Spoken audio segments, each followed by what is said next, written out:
Testing? Okay. Here we go.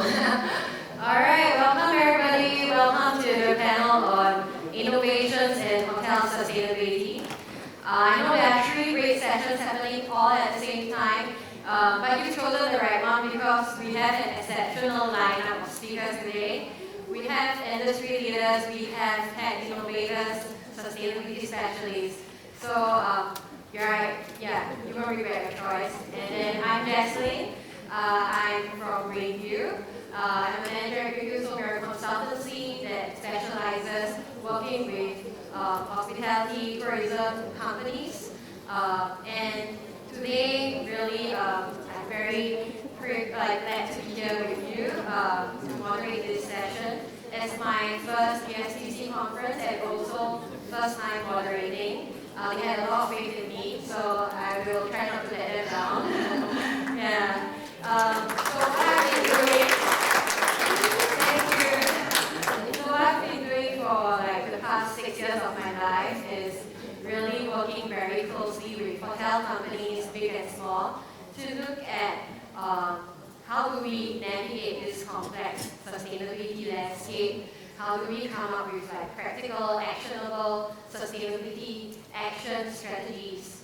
And out of these things that I do, I'm very fortunate to be spending a lot of time on responsible procurement, waste and circular economy, things that I would love to research on my own, and now I get paid to research on it. Yeah, so it's very, very, very good harmony. Yeah. And in the more recent years, the focus has been on a lot of aligning with the GSTC framework for the hotel companies, especially in Singapore, where there's a strong hotel sustainability roadmap that aims to get 60% of our hotel room count sustainably certified by next year.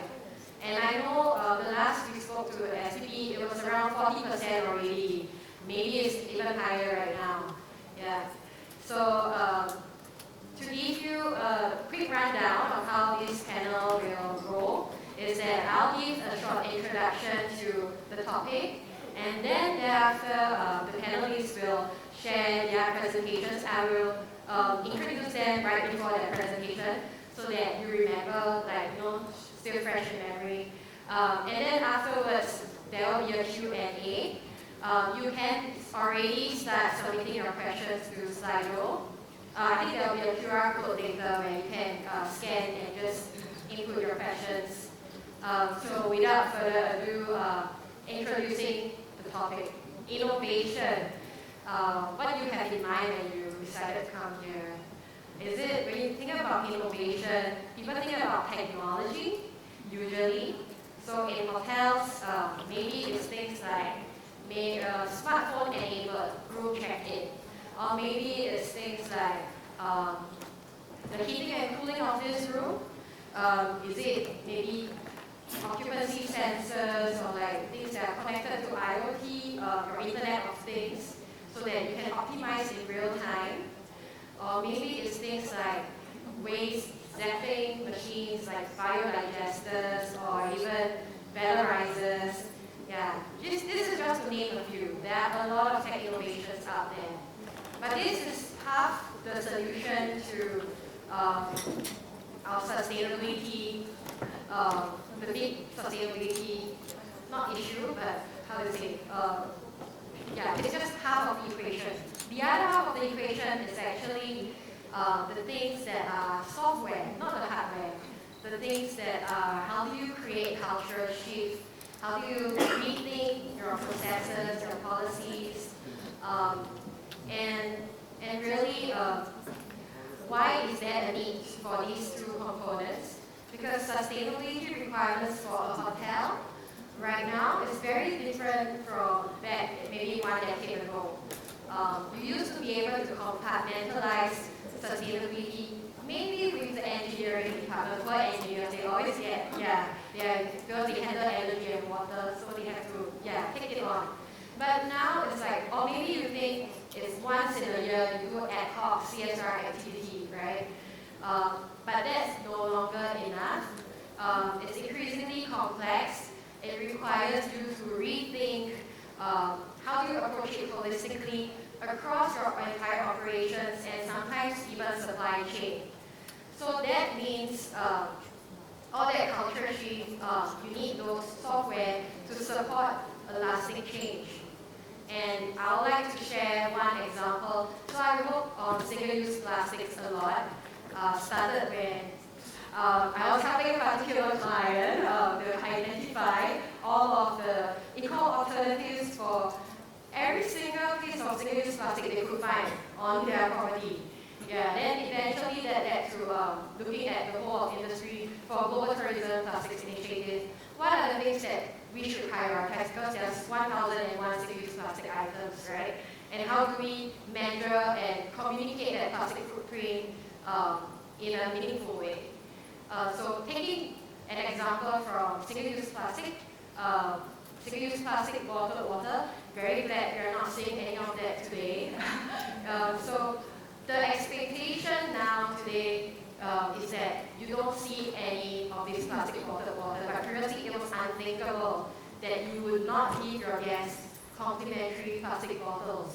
And there are so many solutions out there. The hardware, you're thinking of things like maybe on-site water bottling, maybe things like your in-room water filtration taps, which we are very fortunate to you probably see that a lot in Singapore hotels because there is grants called Business Improvement Fund from our tourism board that actually helps to subsidize the cost of implementing this in-room water filtration systems.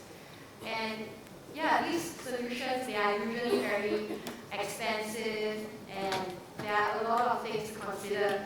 So people tend to have a wait and see approach, right? They are like, is it going to succeed? It's going to spend so much money. And then there are other considerations. On-site water bottling, you need more man-hours now. You need people to do the on-site bottling. If you're going to install in-room water filtration tap, that might mean downtime for your rooms because you need to renovate those rooms, right? You need to shut them down partially.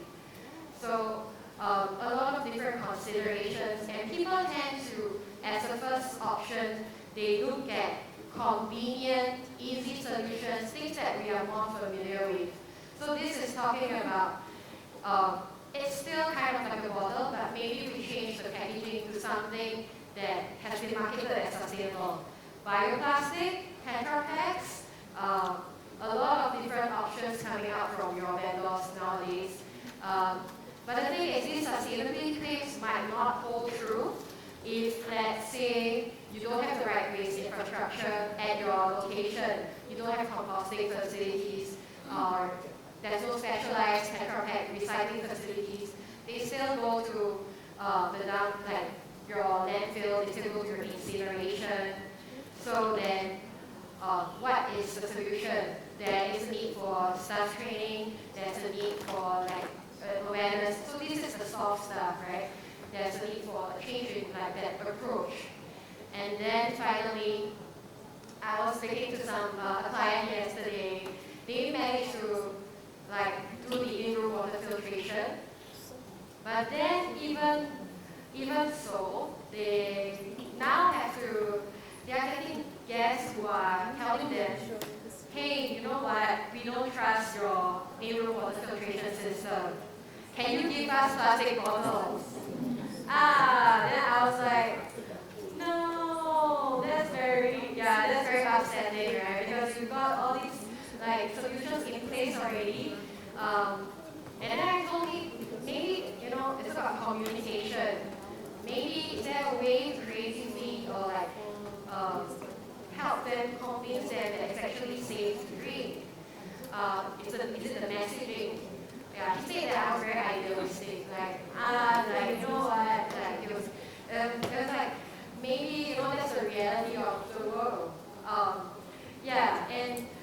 But I beg to differ, and I think that our panelists also beg to differ.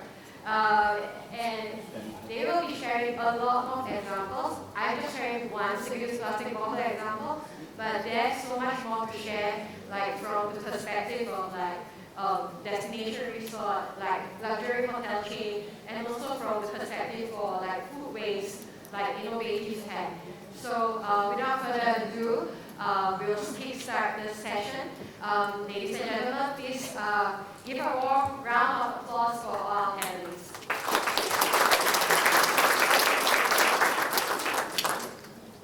All right.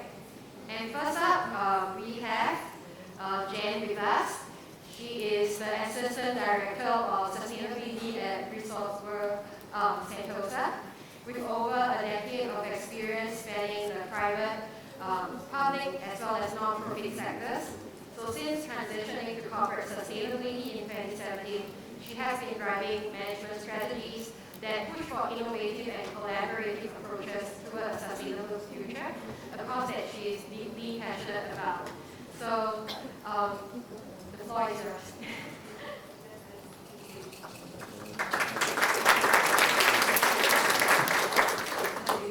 Hi everyone, my name is Jen. I'm the Assistant Director for Resorts World Sentosa. I decided to stand for my presentation because it seems a little bit odd sitting down, and also because I needed a washroom to put this down because I have no pockets. So please excuse me, you can't see my face, so just lower this down. So welcome to Resorts World Sentosa. Welcome to the Aquarius Hotel, which is one of the 7 hotels that we have on our property. Just want to take you through what is Resorts World Sentosa. We are one of the 2 integrated resorts in Singapore. We are the first to open in 2010, and we receive about 21 million visitors annually. So there's a lot of international traffic coming through our resort. We also have so this is the few attractions and hospitality that we have under the integrated resort. If you have not yet seen our booth, right outside, you will be able to enjoy some of the perks that we have as a GSTC delegate as well. For hotels, we have 6, but we have 1 coming up, so that's why I said 7. We have a lot of unique dining options, like specialty restaurants, F&Bs, whether it's in the hotel itself or whether it's standalone on the restaurants. And if you can walk around the resort, you'll be able to see some of them. For entertainment, we do have the 3 attractions, so we do have a promo going on, so please visit them, as well as gaming and lifestyle exclusive events. And we have a huge MICE event as well. So here, while it's a hotel, we do sell this space as a MICE event space as well. We do have a convention center that is right now the corner too. So as you can see, for us, sustainability can be a little bit complicated, but that's where our department drives with a very structured framework. This is our sustainability vision and framework that we have instilled since the year of 2021. But I must digress from the moment that the resort was inception in 2010 or even earlier. Sustainability values in terms of the green buildings, infrastructure, in terms of understanding cooling needs, on how to make sure that all these initiatives are integrated across all the requirements that we have on resort. We have that at the back of our mind, but in 2021 we have restructured the way that we think that to be more strategic in the way that we split it into planet, people, and business, so that we truly know where and how can we then drive internal change management. So this is a very high level view of the framework. I would then pass on to the 25 goals that the department is driving across all the different business units, whether it is on our hotel side, whether it is on our F&B side, whether it is on our attraction side. So all these goals and targets are set up for the resort in an integrated manner so that we can strategize and drive sustainability in a holistic manner. But because this is a panel on hotels, so I'll share a little bit more on hotels. But just to share also the various certifications that we have that is hotel related. First of all, of course, we have the GSTC hotel. We are the first in Singapore to actually achieve this certification. So it's an interesting experience because it's quite a structured program to be able to look through the different criteria that actually, on hindsight, within resort, we realize that we do follow the criteria quite synergistically. It was not really that challenging for us because while we do have an internal framework, when we look at GSTC as a common framework, it actually makes sense for us. Therefore, we went for this certification. The next would be, of course, I see quite a diverse group of attendees here. So while you know there is a green building certification called LEED, L-E-E-D, from America, or UK. So we have the BCA Green Mark program here. So we got all of our property certified against the green building certifications here in Singapore. And also the newest certification that we are really proud of will be the well building certification, which looks after the internal well-being of the occupants in the structure itself. So when you're here in Korean Hotel, it's the first hotel actually in Singapore to actually get the well certification, and we got the gold certification as well. Thank you. So we do have some notable as social-related recognition, such as Bloomberg Gender Equalities, and I'm sure you've enjoyed our buffet outside. Yeah. Any feedback on the food, you must let me know also, okay? But on hindsight, we are also very proud. In Singapore, I think they do recognize, they do want to put out recognition to companies that put effort into sourcing from local companies. So in Singapore, there's a government agency called the Singapore Food Agency that launched a recognition criteria called the Farm-to-Table Recognition Label. So we are one of the first few companies and organizations in Singapore to actually achieve the highest tier of tree leaf, if you can see that. Yeah. So as for hotel side, we also are supporting the sitting on various associations and network, which I will not bore you. Yeah. So if you have not seen, these are the few hotels that we have outside. Anybody staying in any of our hotels here? Aquarius, Hotel Michael, good. Yeah. So we do have an upcoming waterfront lifestyle complex that we are really proud of. It's part of our $6.8 billion expansion plan that will complete by 2029 to 2030. And that will add about 700 hotel room keys to our current existing stock as well. So that's something that our team is actually heavily involved in terms of giving some guidance, consulting in terms of what kind of sustainability new measures that they should be thinking about, as with the rest of the hotel. But I must say, with 15 years of being operating in Singapore, there are a few things that we are quite lucky to have this whole space to ourselves. So for example, I mentioned we are able to build one of the largest solar panel network in Sentosa itself. We do have lots of roof space that we've fully maximized for now. Yeah.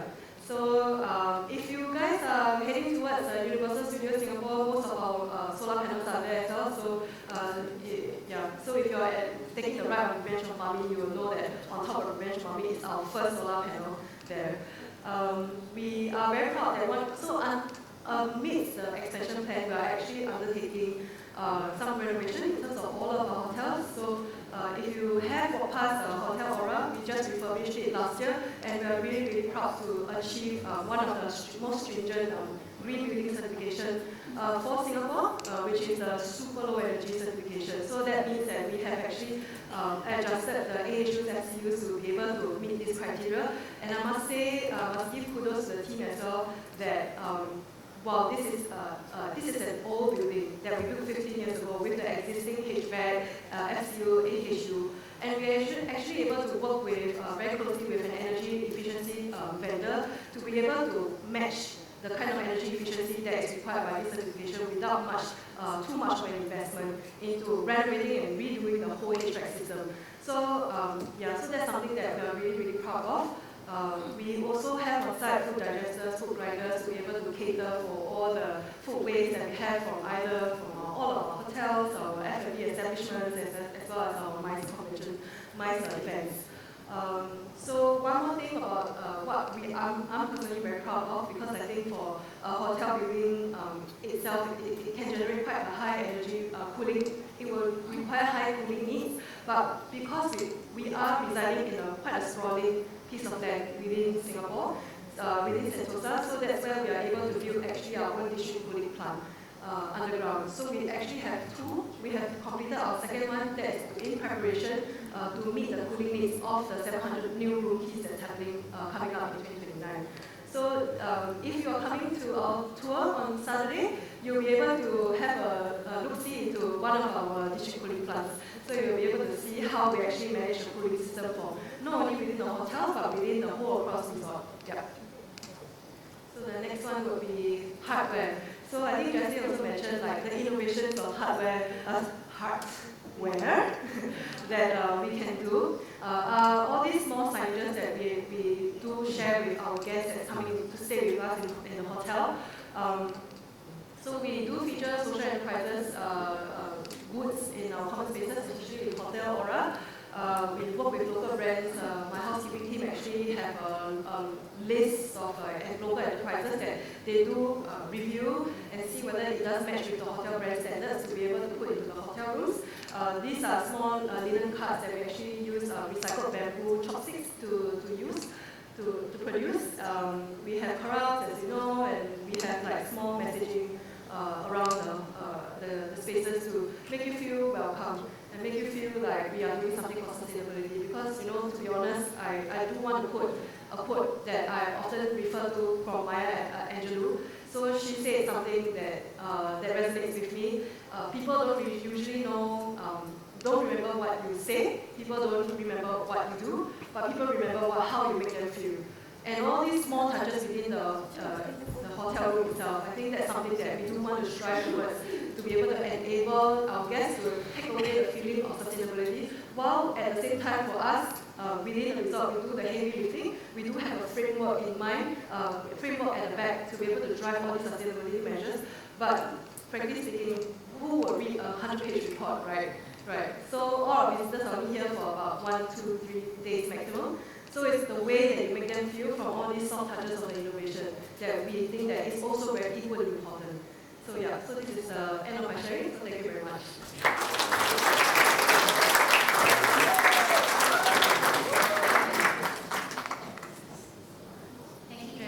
Thank you, Jen. Thanks for sharing. And then next up, we are going to have Iris. So Iris is the Director of Sustainability Global Development for the award-winning Mandarin Oriental Hotel Group.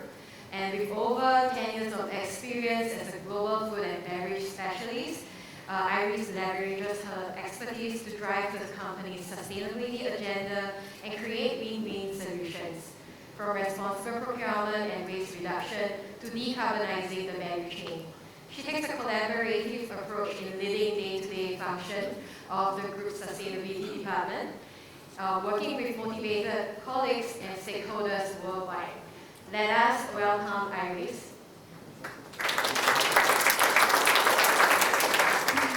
Hi everyone. Oh, I didn't realize my mic was going to get that long. It is such a pleasure to be back here in Singapore, and I've been enjoying this entire session with so much thought leadership in a space that's dear to all of us. I believe that's safe to say. So I wanted to focus this session to talk about within innovation, how do you foster innovation? That's something that in my day-to-day job, it's a question I ask myself, and it's part of my responsibilities to make sure that it does become something that is done every day, everywhere across Mandarin Oriental. So if you'll allow me, let's continue on our sustainability journey. We've actually, as a group, been formally on this journey for 13 years. You can see there's a 2010 attached to our first sustainability report. Around 7 years ago, we formalized with an active push to have a governance structure. And a governance structure that stems from all the way up to the C-suite, and also making sure that it truly becomes a grassroots movement and part of our culture. 2022 is where I stepped away. Jasline gave a really nice intro. I was in food and beverage. I still love food and beverage. But then there was this great opportunity to focus full-time with the person's pictured here, who are part of the group sustainability team, and really help mobilize within our group where a lot of great work and initiatives were happening, but there were stopgaps. So from a group level, we wanted to put a team together that could really help advance that and also to spread good ideas across the group. And of course, I really want to make a mention of our GSTC membership. It was a true delight at the end of last year for us to become GSTC recognized and really give that North Star in terms of when we look at third-party accreditation and certification. what could be one that speaks for the industry and is robust enough that we can stand behind it. And to date, we've got about half of our group that have become GST certified, with the goal for the entire portfolio to be certified by 2025. Entire portfolio, I didn't even introduce that. We're now 41 hotels strong, 26 residences, and growing. So it's really important that on top of making sure we do as we say that we're doing, we have the check and balances in place. And I'm emphasizing this because a lot of times in innovation, it's that balancing act of we don't want to stifle creativity. Good ideas need to be able to be populated to the surface. But I also firmly believe that there's an opportunity with good structure, robust guidance for us to push everybody along so that we can move the bar together higher and really get those results in. So hopefully I'm able to share a little bit more of how we get that done. I mentioned governance structure, I mentioned C-suite, and there's a gentleman laughing at the very front here because his picture just flashed through the screen. We have a term, I don't want to call it a term, we have an important role within our governance structure, and it's called the Sustainability Champions. The champions are one of everybody, 14,000 plus colleagues, who have the shared responsibility of advancing sustainability, to act with responsibility. But I'm highlighting the champions because I think at the heart of how you connect with people, especially when you're a large organization, and I heard it earlier on, and I think it's worthwhile to repeat, is it's really it's the passion, right? The will and the want. I think we actually know, and our world is filled with information about why we need to act. But you really got to buy the hearts of your teams to get behind, to spend the time to dream those ideas, to work through the challenges, to keep going to their suppliers to come up with solutions. And so the champions, and Sebastian here is our wonderful champion here in Singapore at our Emerald Singapore property. But there's a Sebastian at every one of our properties, and including in our corporate offices. And that is, I believe, a hallmark of how, even though, yes, it does go up to the board meetings, and yes, that is very important, and it is tabled, at general managers' meetings, I think it's really important to showcase that it really just takes the will, and also, it doesn't matter what discipline, really. I mean, they're the traditional ones, I think engineering was mentioned, but it really just takes that, to advance within wherever your workspace is, a group of motivated people to get the work done, right? To find the solutions. And so sustainability champions for us at Mandarin Oriental are a super integral part of our sustainability journey. So next I want to share about how through group commitments we're able to solve the many great issues we face in the sustainability journey. Some of these photos that are coming up depict some of the core commitments that we've made as a group. We have committed to eliminate single-use plastics across all parts of our hotels. Front of house, back of house, you can't see it, it's gotta go, okay? And we've also got responsible procurement commitments and also a commitment to avoid endangered seafood types. I'll hone in on single-use plastic-free because I think that's one that's quite shared right now in the industry. And it's a journey that we started back in 2017, went public in 2018, and said, that's right, we're going to get there. We're going to get rid of every trace of single-use plastics. The thing is, in 2024, we're still working through some single-use plastics, if I'm honest, namely because I think with supplier packaging, there's still a lot of work to be done with those relationships. But we are so proud that for 3 years in a row, we have elected with a third-party assurance company, alongside our commitments with GSTC, but an independent third-party assurance to come in, and with things like single-use plastics, responsible procurement, they are auditing our hotels to make sure we are doing as we say that we're doing. I also want to share that in that journey, again using the highlight of single-use plastics, by raising that bar that this is going to be something that the group is going to achieve. And we've achieved it at a 99% rate for 3 years strong, as audited by our third-party assurance LRQA, by the way. It's important to showcase that that started back in 2017. It was a hair pulling exercise. Oh no, we're luxury. Nobody's going to accept that we're getting rid of those amenity bottles, right? Those wet amenity bottles. So let's take that home, right? Oh no. In our kitchens, we absolutely need to be able to use cling film, to use Suki vacuum bags. This is going to work. But again, through championing this with the people who really have all the answers, and it's colleagues that are working day in and day out, we work together first to make it tangible. Let's focus on what's commonly shared across the organization, right? We brought in thought leadership. We work closely with Greenview, and they were able to give us a little bit of an industry view. And then we came up with what we call best alternatives, next best, and then absolutely no walk away, and that includes plastic water bottles. And I want to highlight as well, now that I look back, it really helped us curb through COVID, right? COVID was a sea of plastic, but because we started this back in 2017, a lot of our solutions were already in place that were single-use plastic-free, that were made of natural renewable materials, that we thought of a circular design in terms of where this would go in the journey, right? So diverting from waste as much as possible. So I think there are a lot of merits sometimes of just getting behind something that seems like it's not possible, not feasible, and then coming up with the solutions on the way and trusting in that working together comes up with those solutions. Working with suppliers helps you find something called home compostable, right? For the very little trace, usage where it was true what our chefs were saying.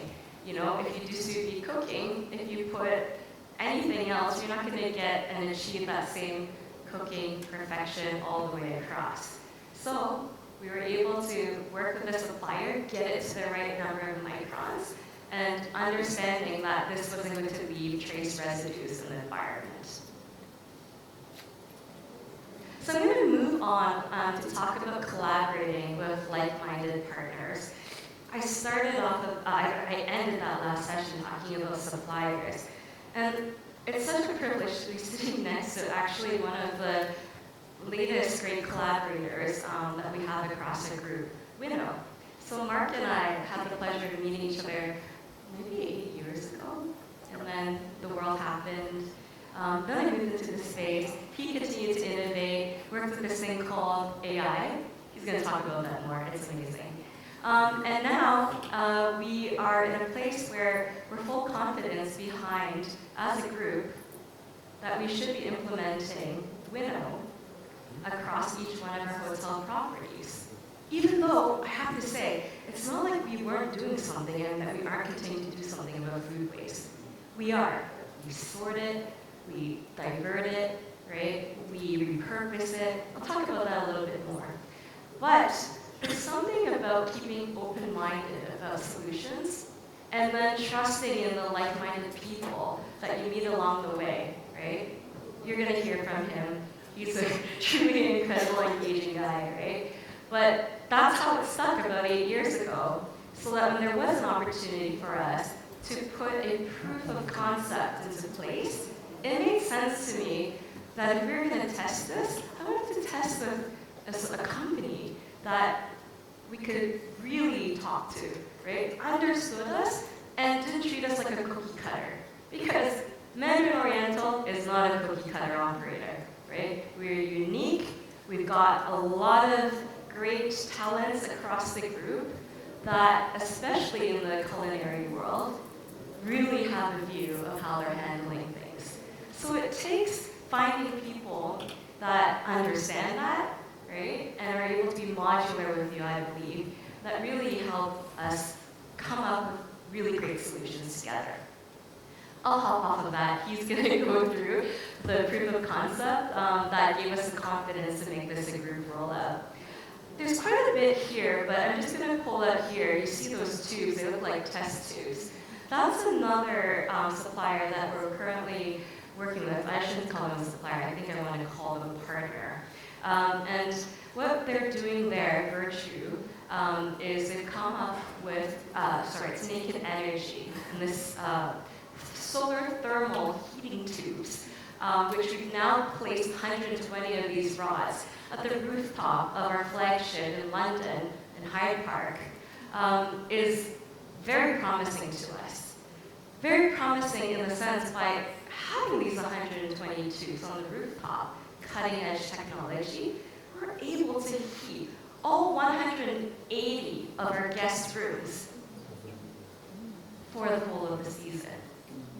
Not only is this remarkable, Hyde Park is over a century old. Actually, I need to correct myself. I think it's 127 plus years counting. Someone's going to quote me on that.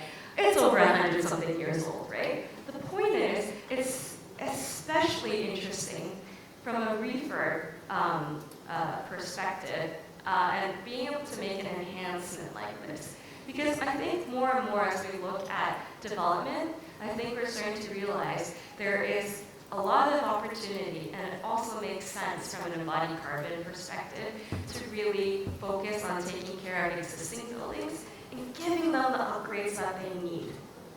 So on top of being able to heat, right, all of our water needs for, this hotel, there's also a balance of energy resource, right, from these solar tubes. So much so that we're able to predict by next year where we were at in terms of our Scope 1 emissions contribution is going to be lowered in simply this 1 year of execution of installing these tubes. And that is an innovation that we can get behind.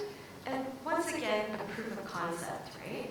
I think if for any of you in the room, I think there was a couple of questions in some of the earlier sessions, but how do you get stakeholders along in the journey? How do you get to test those cool projects? But you got to test it, right? You can't just roll it across 41 hotels, right? That's how you do it. You get it either at one hotel. With Winnow, we did 4, one at each major operating region. And then when you've got your proof of concept, when the return on investment proves to be under a year and much more than that, right? I'll let them do the numbers. That's where you get cracking, and that's where innovation happens. All right. I wanted to talk about as well soft touch, because Jasline talked about that as well. Or was it, I think, soft hardware, I said soft touch. Basically, people. Social impact is very much, an important part of sustainability. And I wanted to share a little bit of how we innovated to make sure that we can really deliver social impact to our communities wherever we operate in a meaningful way. I think for the most part, it's safe to say that it was organically happening across our properties for the most part. But we really wanted to make sure that we enabled, right, that we innovated this process, right? So how do we do that? Well, again, we love our proof of concepts. So we trialed in 5 of our hotels in 2022 what we called, what would happen if you pay each colleague one day to go and contribute to the causes that matter to them in their communities? What would happen? Because a lot of times people, our colleagues were telling us, I would love to, but I don't have time, right? So we looked at that and we thought, okay, so this is how we're going to resolve it. This is how we're going to make and mobilize the great things that we need to be doing in our communities, because it matters to our colleagues. And I think earlier in a presentation from Jeff from Six Senses, that's what he's saying, you gotta go out there and do it. I wholeheartedly agree. But you also have to remove the barriers. It can't be unreasonable. You expect somebody to come in, do full time, and someone magically find time to volunteer as well, right? So that proof of concept slid in, exponential increase. So 23 rolled out across the group, and that's how we hit 1.5 times growth right, in our social impact delivery. And then there's a couple numbers posted there as well, 52,000 hours. But really, I'm more interested to share with you the how, right? That's how we did it, right? And that's how the company, I'm very proud to say as a colleague of Mandarin Oriental, got behind, not just saying it, but getting behind it so that we empowered our colleagues.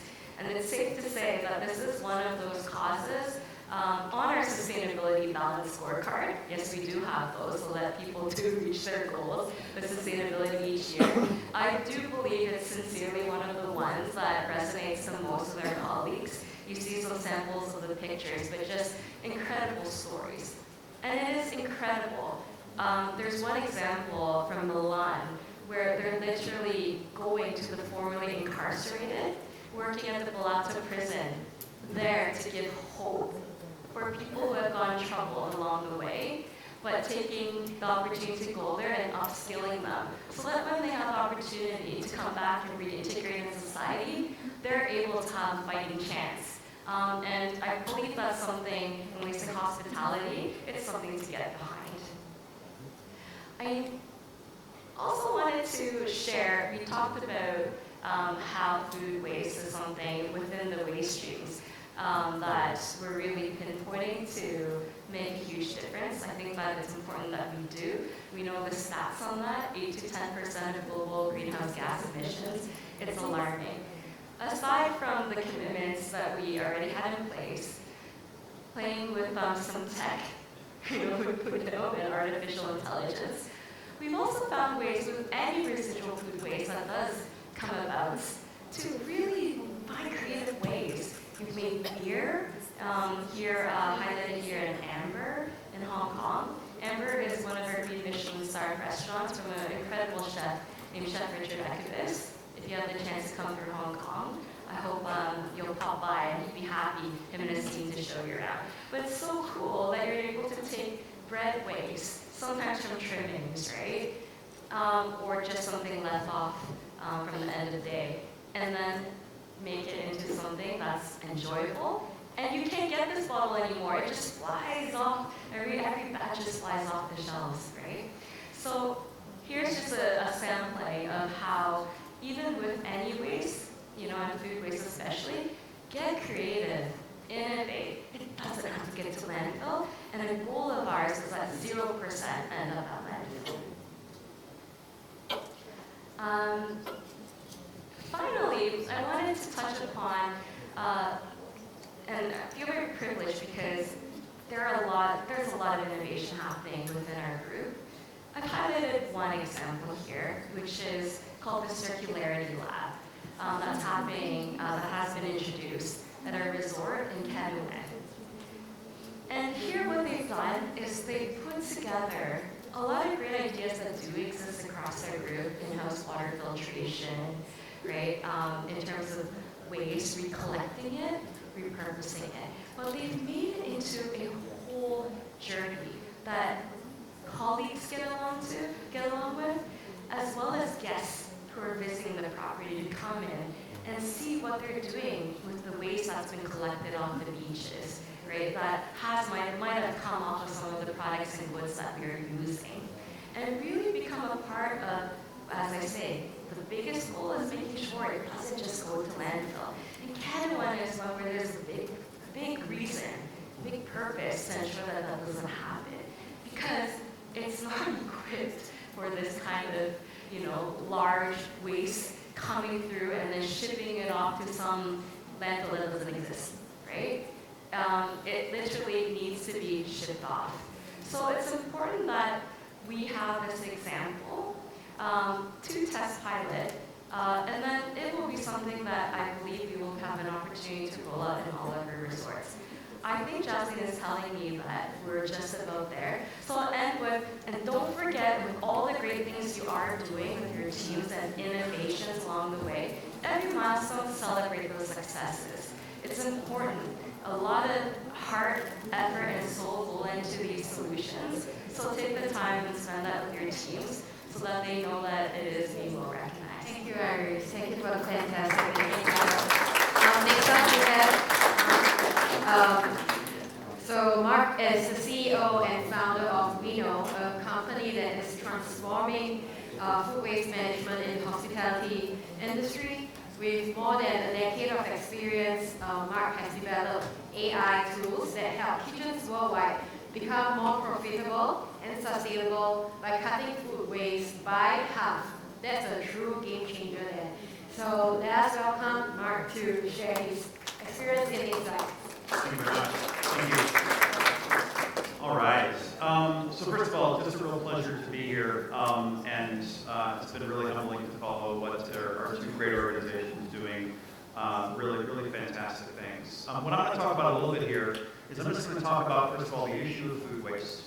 I'm going to tell a little bit about kind of what we do as Winnow to be able to help our clients to be able to address the issue.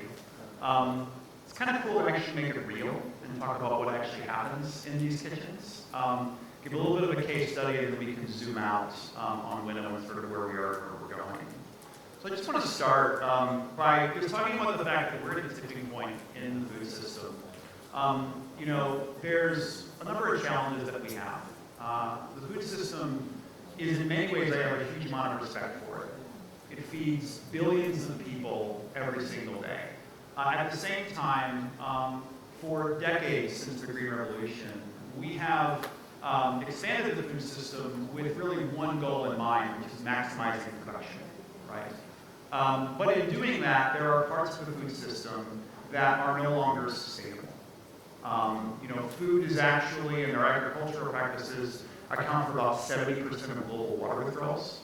It's about a third of all greenhouse gas emissions come from the food system. That's everywhere from land use to transport to cooking to the methane, which is about 80 times more potent from a CO2 perspective in the near term when it actually gets released. All of those issues.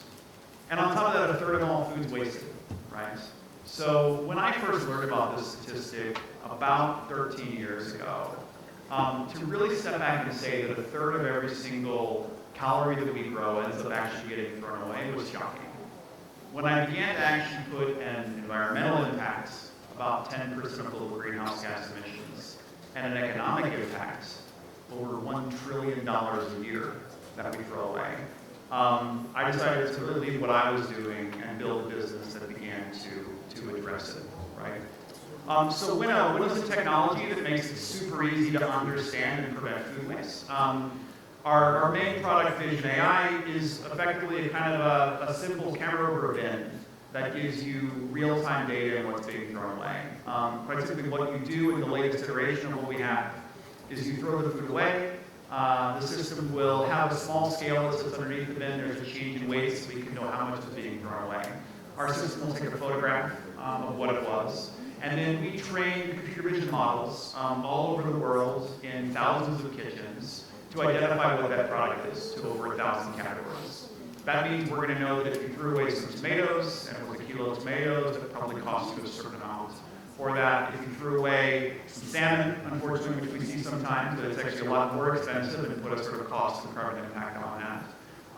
But really begin to quantify and give data in an environment from a culinary perspective where actually not a lot of information exists, right? You have incredibly skilled chefs every single day dealing with very challenging situations. In fact, if you think about it, I sometimes refer to as kitchens as one of the most largest factories in the world, right? Sort of the most populous factories. But in some ways, it's actually quite inefficient in what it does. And so we provide the tools to be able to help chefs make better decisions and drive best practices with that.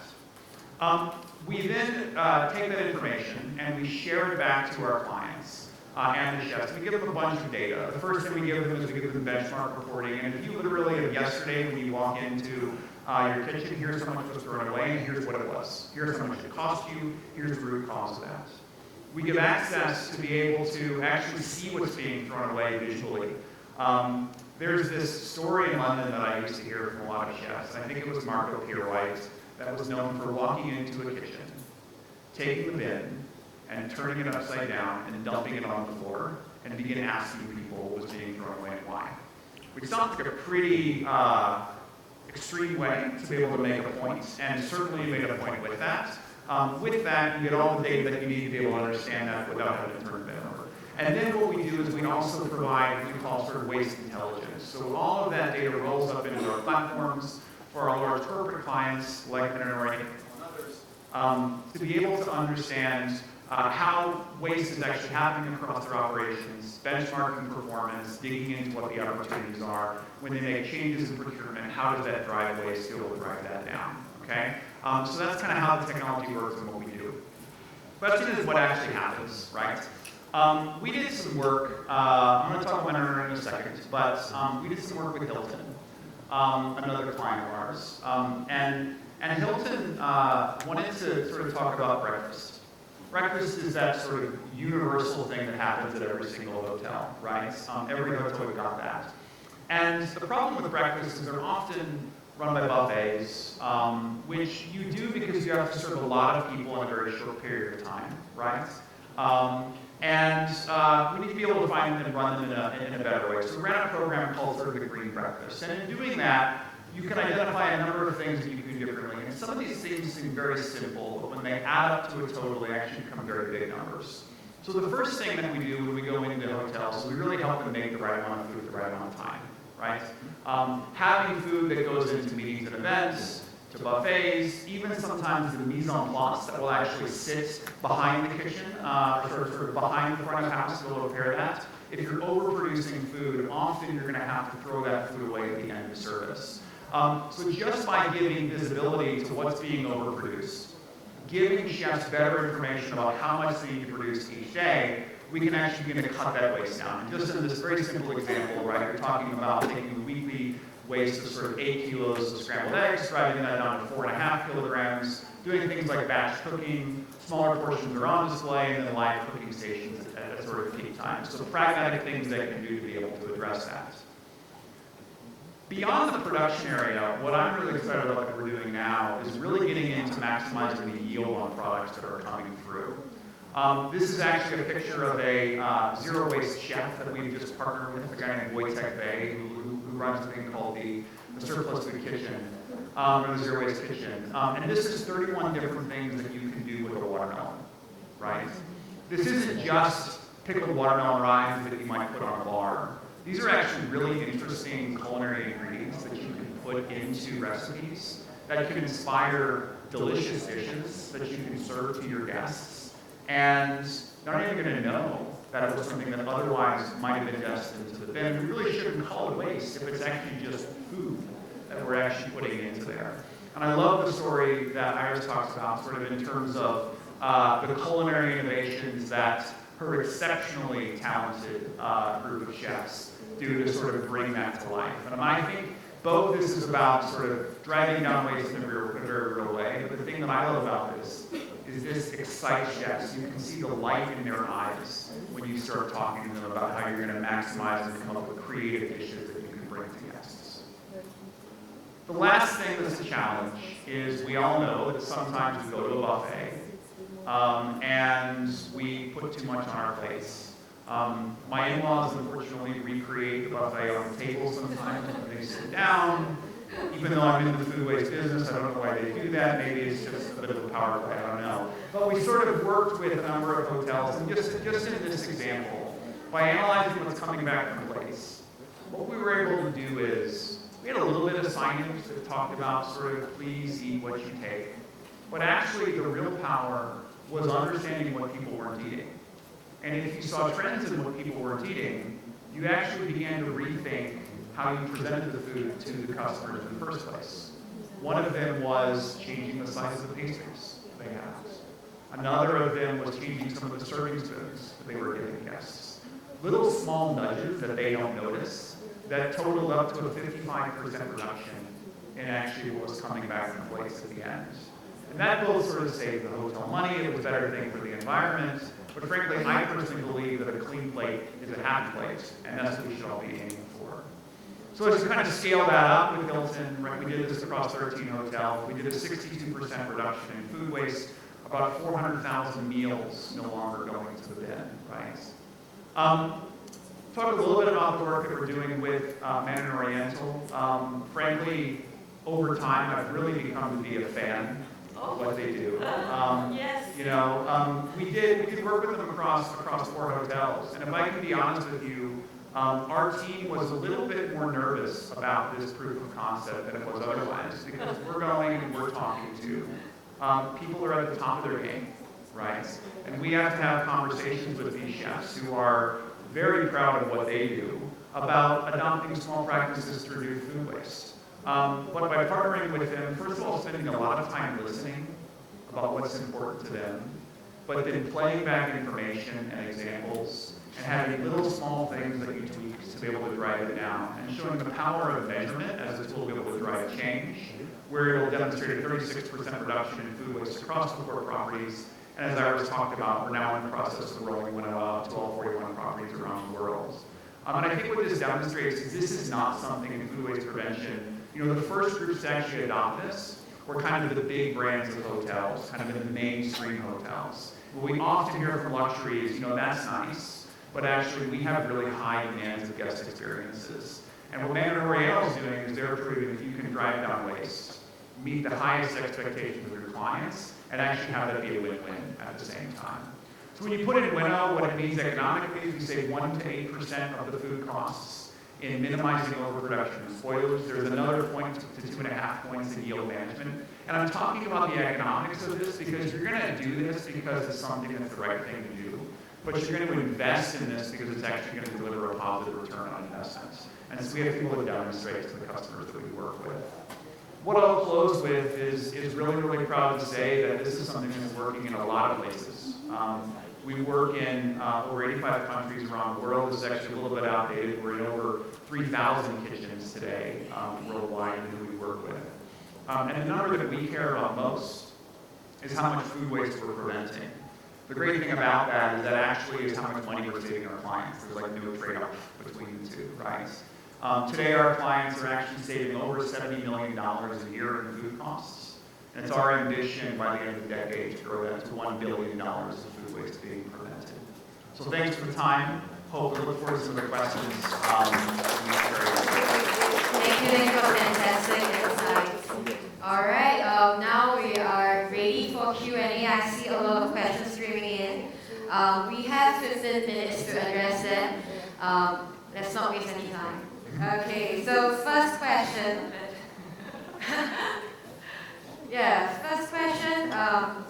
Innovations require money. So the question comes like, the next question is, hold on, let me just, sorry. Need a bit of practice with this Slido thing. So looking at the question that says, where's the funding question?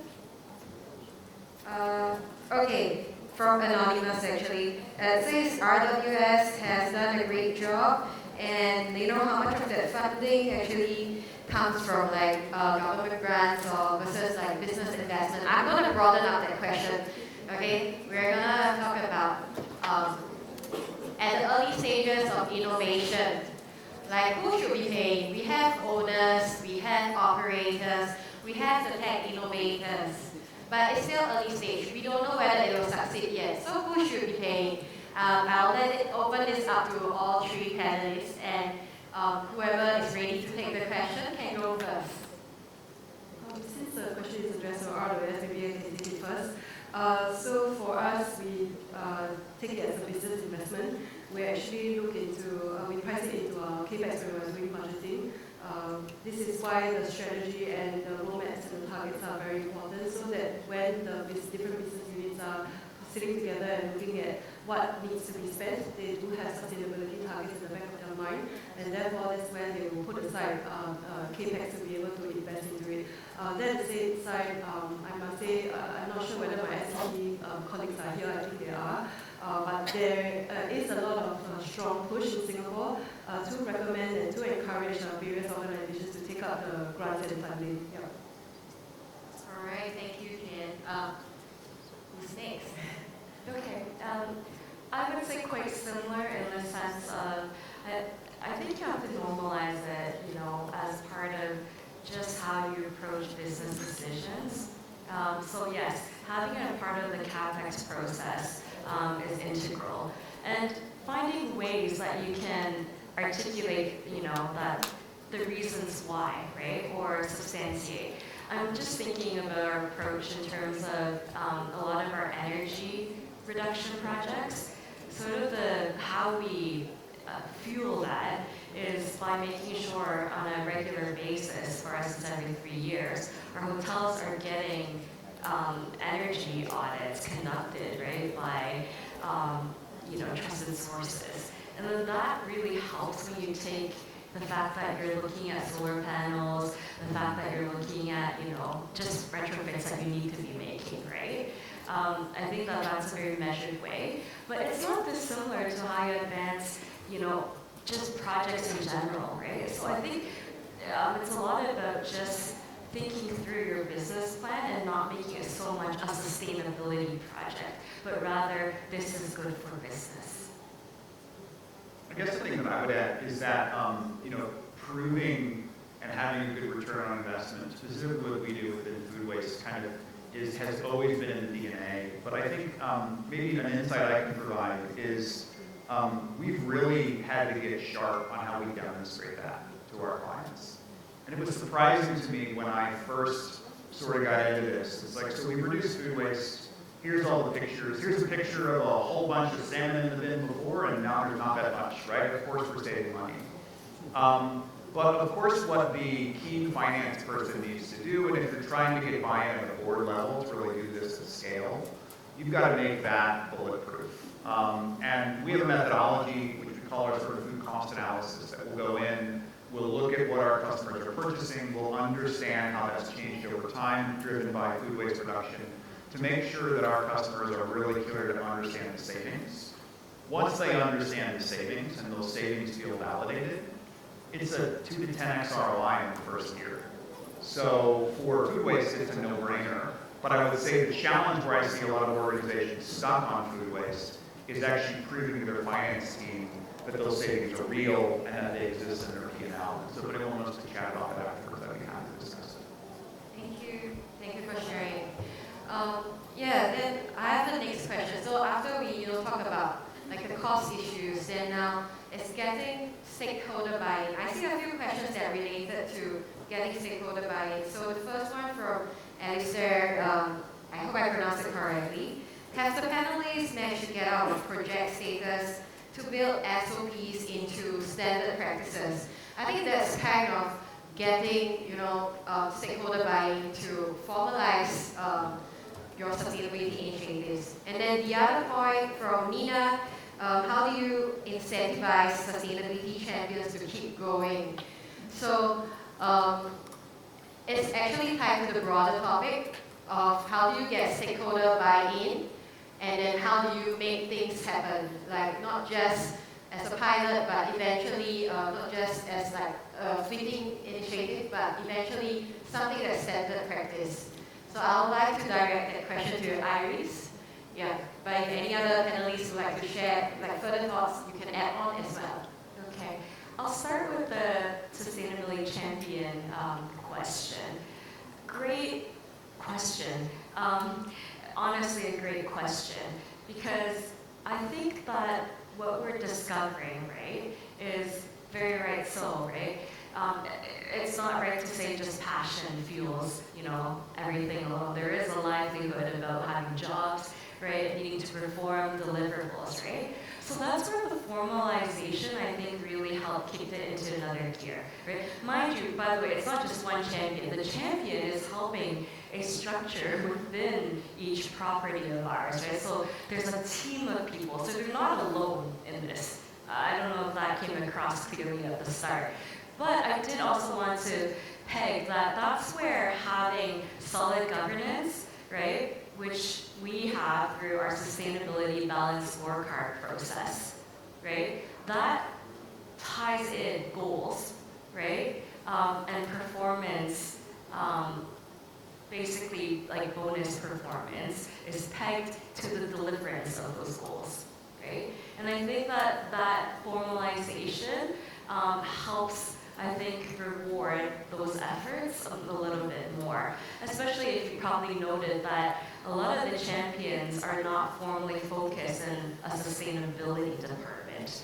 Although we do have some people, like Sebastian's in a hybrid role, right? There are some people who are literally the engineer, right, for their property, or they're the chef, right, at their property, right? So I think this is a really nice way for us to give recognition where it's due, and also really bring a whole team along, right, to get that performance deliverable out the door. Yeah, maybe I can add to Iris's sharing on sustainability champions. So actually within Resource World Sentosa, we have an exercise on what we call the identifying champions with different shades of green. So there are lots of jobs right now that is within the property itself or within the organization itself that they don't actually realize that what they are doing and what they're contributing is towards the sustainability target and goal. So when you actually enable them and make them realize your end goal, I think that's something that is worthwhile to educate them, let them know that this is the common goal that we're working towards, and that's where you can get your champions working on. As for getting the point on out of project status, I'd like to also refer back to another book that I like to read, which is 7 Habits of Highly Effective People. I think one of the highly effective people, the target is to know what is your end goal. So what is the outcome that you want to achieve? So when you do have a very clear view on the outcome that you do want to achieve, then you work backwards to see where can you place the different people, the different innovations in place, and then you work, then you assess. I actually wrote down an ABC method that can address this thing. So for A, you have to assess the situation. For B, you have to balance business needs. And then for C, you can counter-propose solutions and collaborate. So I think these 3 ABCs will be able to get you out of the project status, and only if you have a very clear goal in mind on what outcome do you want. So it can be either from the sustainability departments, it can either be from the project people status, it can be from the house department. So do have that kind of conversations internally as well to know what are the clear outcomes that you want to achieve. Thank you for sharing. And yeah, I think that's really critical, like motivating your colleagues and then having a good plan, like knowing what you want so that you can eventually hit that target. Next up, I would like to maybe have a question for Marc. So this is related to, so you have your food waste, this is a question from, Sabah from Behavior Smart. So he asked, how are you able to address cultural context? Like what, if it is not the norm, to reduce the amount of food served in certain locations? Yeah, that's a really good question because we deal in a lot of different contexts, right? I think the first thing that you've got to really understand is where our customers and our users are coming from.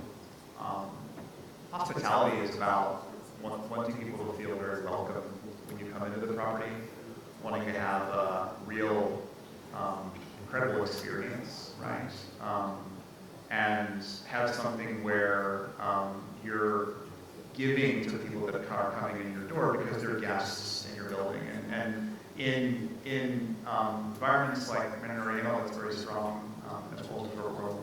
In environments like the UAE and the Middle East, it's perhaps even more pronounced from that. And I think that in listening to that, it's really a couple of things. I think the first of all is simply understanding that you don't have to make those trade-offs, right? We always work with chefs and we say to sort of start small and make small changes that end up adding up to big impacts. That's one way to do it. The other cultural context is you've got to think about what really motivates the people in the kitchen and the clients you work with to make change. For the chef, if I go to a chef and I say to them, I'm here to solve your food waste problem, they're probably going to show me the door in about 20 seconds. Or they're going to very politely smile and nod and drink a coffee and then say something behind my back that we probably shouldn't say in a public forum. But if I go to a chef and I say, look, every chef I work with cares about food waste. And the challenge that many chefs have is that they manage a large team with a lot of different kitchens. Most executive chefs I work with actually would love to be in the kitchen more than they actually are. And what we can provide you is we can provide you operational control over what's happening in your operation. We can help you take care of the food that you care so much about and make sure that it ends in people's stomachs and not in the bin. And maybe we can also help you save a bit of money that you can then reinvest back into the quality of the offer. Because if you have that conversation, then you actually get that buy-in. And so I think it's about really understanding where people come from, making sure you're meeting them there, and being able to then use that as a way to help drive change together, as opposed to forcing something upon them. Thank you for sharing that. And now with around 2 minutes to go, we have a very specific question from Lorenzo on single-use plastics. How do you replace cling wrap and seal bags in the kitchen? So, Iris, would you like to take that question? Yeah, of course. Okay, so cling wrap, actually the best alternative is use reusables, right? A lot of the cling film, and it's not something I'm proud of as a food and beverage, former food and beverage professional. I think it was used in just absurd ways. Not sometimes just to wrap a trolley multiple times, right? It wasn't really for technical reasons, and that was the frustrating part. I think you still see it at the airport sometimes, and I want to say, no, don't do that, right? But, so the number one thing was there's a lot of things that can be put in reusable containers with a lid, right? I took an airline that I'm quite proud of now, our Hong Kong carrier, Cathay Pacific. I was so glad to see that they finally stopped that practice of putting plastic film, right, on those containers.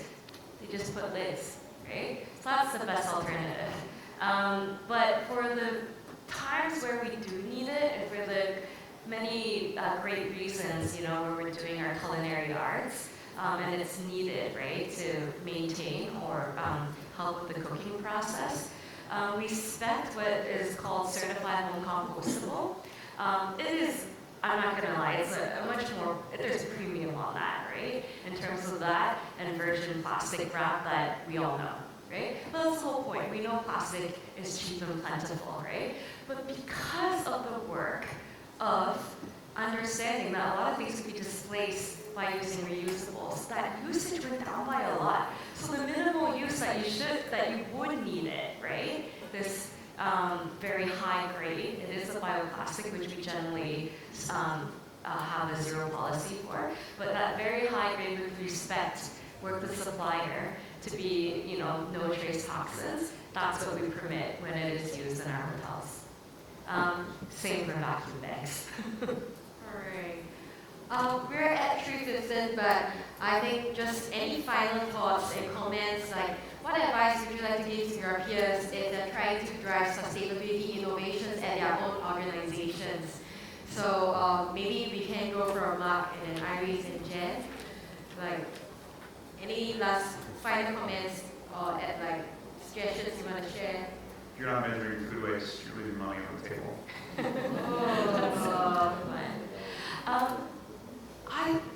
I really love this because our group chief executive said the other day in their meeting, people in sustainability are amongst the most creative, innovative people I know.